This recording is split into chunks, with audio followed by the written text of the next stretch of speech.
Rapid preparation में आपका स्वागत है। आज हम बात करने वाले हैं भारत के उस जबरदस्त सिस्टम की जो किसी भी आपदा के वक्त तुरंत हरकत में आ जाता है। तो चलिए इसे करीब से समझते हैं। तो सवाल ये उठता है कि आखिर जिम्मेदारी लेता कौन है। जब भी कोई मुश्किल आती है तो पर्दे के पीछे एक पूरा ऑर्गेनाइज्ड सिस्टम काम कर रहा होता है। आज हम उसी सिस्टम को डिकोड करेंगे। अच्छा, तो किसी भी डिजास्टर से निपटने का एक तरीका होता है, एक कह सकते हैं 4 फेज का साइकिल। और ये सिर्फ भारत में ही नहीं, पूरी दुनिया में यही फॉर्मूला अपनाया जाता है। ये डिजास्टर मैनेजमेंट का आप कह लीजिए कोर कॉन्सेप्ट है। तो ये साइकिल काम कैसे करता है? सबसे पहला स्टेप है मिटिगेशन, यानी शमन। इसका मतलब है कि हम कोशिश करते हैं कि आपदा का असर कम से कम हो। दूसरा है प्रिपेयर्डनेस, यानी तैयारी। भाई पता है कि कुछ हो सकता है तो उसके लिए पहले से प्लान करके रखो। तीसरा स्टेप है रिस्पॉन्स, यानी प्रतिक्रिया। जब आपदा आ ही गई तो तुरंत एक्शन लेना, बचाव कार्य करना। और आखिर में आता है रिकवरी, यानी बहाली, मतलब सब कुछ ठीक करना, दोबारा बनाना और कोशिश करना कि पहले से भी बेहतर हो। ठीक है, तो ये तो हो गई ग्लोबल स्ट्रैटेजी, पर भारत में इसका क्या सीन है? देखिए, भारत में इस पूरे सिस्टम को एक बहुत मजबूत कानूनी ढांचे पर खड़ा किया गया है। यही इस सिस्टम की, कह सकते हैं, रीढ़ की हड्डी है। इसकी कहानी शुरू होती है 2004 की उस भयानक सुनामी से। वो एक बहुत ही दर्दनाक घटना थी, लेकिन वो एक टर्निंग पॉइंट भी बनी। उसी के बाद ये महसूस किया गया कि हमें एक सेंट्रलाइज्ड कानून की जरूरत है, और नतीजा 2005 में पास हुआ डिजास्टर मैनेजमेंट एक्ट। अब इस कानून ने किया क्या? इसने एक 3 टियर कमांड स्ट्रक्चर बनाया, मतलब 3 लेवल की कमान।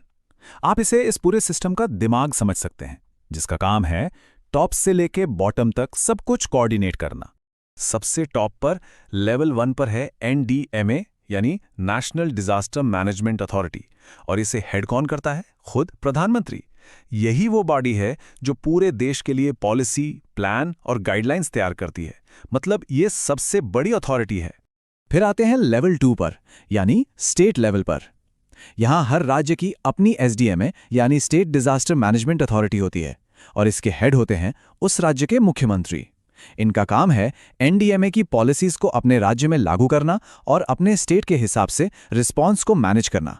और फिर आता है लेवल 3, डिस्ट्रिक्ट लेवल, जो कि सबसे अहम है। यहां होती है DDMA, यानी डिस्ट्रिक्ट डिजास्टर मैनेजमेंट अथॉरिटी। इसे हेड करते हैं डिस्ट्रिक्ट मैजिस्ट्रेट या कलेक्टर। और सच पूछे तो जमीन पर असली काम यही होता है। सारे प्लान्स को हकीकत में यही टीम बदलती है। तो ये तो बात हो गई दिमाग की, जो प्लानिंग करता है। अब बात करते हैं सिस्टम की, मसल्स की, उसकी ताकत की, यानी वो स्पेशल फोर्स जो असल में ग्राउंड पर उतरकर लोगों को बचाती है।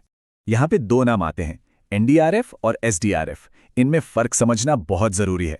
देखिए, SDRF जैसा कि नाम से ही पता चलता है, स्टेट की फोर्स है। किसी भी आपदा में ये फर्स्ट रिस्पॉन्डर होते हैं, मतलब सबसे पहले यही पहुंचते हैं।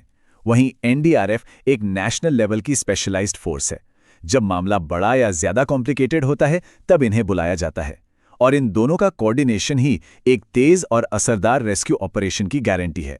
आपको पता है, आज की तारीख में पूरे भारत में NDRF की 16 बटालियनें स्ट्रेटेजिकली तैनात हैं। और एक कमाल की बात बताऊं, ये दुनिया की सबसे बड़ी स्टैंड अलोन फोर्स है जो सिर्फ और सिर्फ डिजास्टर रिस्पॉन्स के लिए डेडिकेटेड है।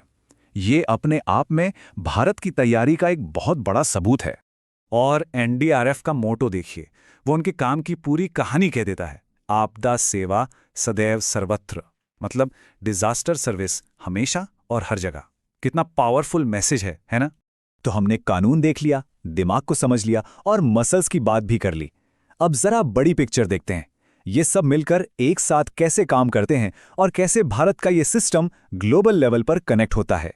तो देखिए, ये एक पूरी चेन है। इसमें सिर्फ फोर्स ही नहीं है। हमारे पास कानून है 2005 का एक्ट, फिर ब्रेन है NDMA, SDMA, DDMA, मसल्स हैं NDRF, SDRF।